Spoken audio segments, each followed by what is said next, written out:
Assalamualaikum warahmatullahi wabarakatuh. Perkenalkan, nama saya Fatima Ainawati Siregar dari kelas 810 SMP Negeri 3 Batam. Pada video kali ini, saya akan meresensikan buku novel yang telah saya baca yang berjudul Dikta dan Hukum.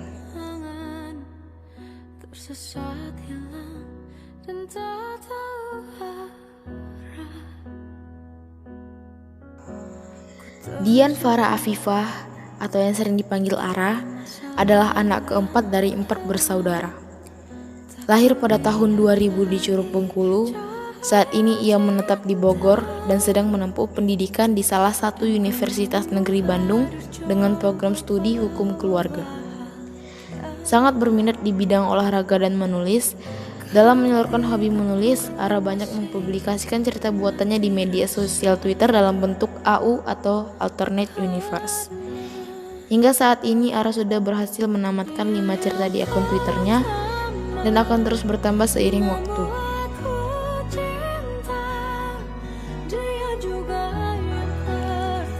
Buku fiksi bergenre romance.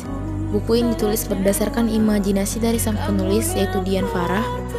Buku ini bercerita tentang tokoh yang bernama Dikta yang merupakan seorang mahasiswa hukum tingkat akhir di salah satu universitas terkenal dan ternama, dan ia termasuk mahasiswa yang pintar.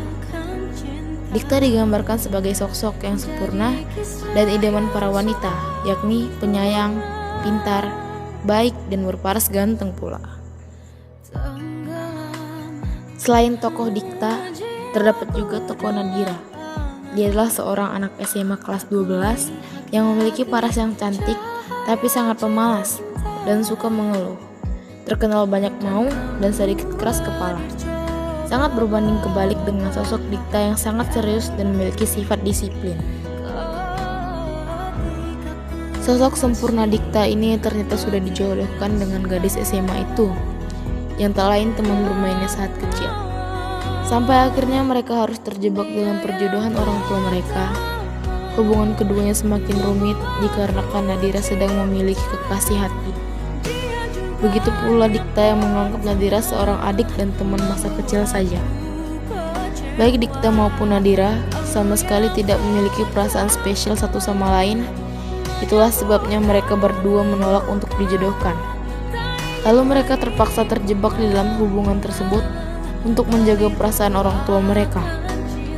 Hal tersebut tidak membuat Dikta menjadi acuh tak acuh terhadap Nadira. Di balik sifatnya yang dingin, Dikta tetap memberikan perhatian sekecil apapun terhadap Nadira. Seiring berjalannya waktu, Nadira mulai menaruh hati pada Pradikta. Barangkali berkat sifat Dikta yang sangat baik dan perhatian padanya, perasaan itulah yang mengawali kisah percintaan mereka berdua. Sampai akhirnya kisah keduanya tidak direstui oleh semesta. Dikta akhirnya juga mulai sedikit demi sedikit menceritakan hal yang selama ini yang dia sembunyikan, yakni hidupnya yang tak lama lagi. Tak lama setelah Nadira kehilangan Dikta untuk selamanya, Nadira menjadi sosok yang murung, tidak seperti Nadira yang biasanya banyak omong dan membuat orang lain kesal. Pradikta akan selalu menjadi tokoh favorit Nadira selamanya.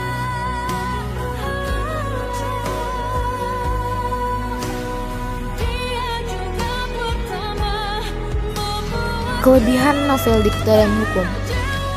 Alur ceritanya yang menarik dan penuh kejutan di setiap adegannya, yang membuat para pembaca merasa seperti ikut terlibat langsung dalam kisah cinta Dikta dan Nadira. Dan memberikan motivasi untuk tetap semangat belajar, disiplin, dan tidak menyepelekan sesuatu seperti sosok Dikta. Mendapat suatu pelajaran penting, yaitu untuk selalu menjaga kesehatan, seperti selalu untuk tetap minum air putih. Dan kisah yang tertuang cukup menarik untuk anak muda yang doyan dengan dunia kisah percintaan.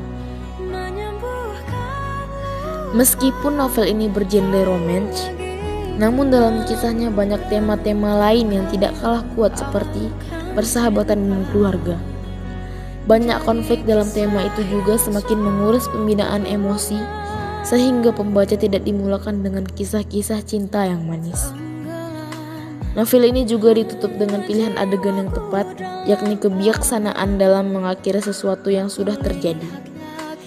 Penulis membuat kisah ini selesai dengan setuntas-tuntasnya, melalui banyak penerimaan dan mungkin banyak menguras air mata pembacanya.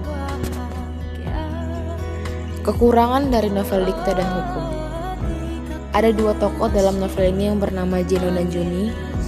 Mengingat AU-nya adalah Face Club NCT, yaitu salah satu boy group Korea yang memiliki member dengan nama Jeno dan Johnny.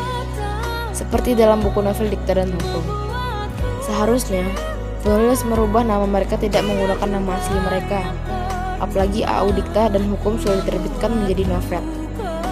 Jeno dan Johnny adalah nama umum, tidak cuma satu yang menggunakan nama itu.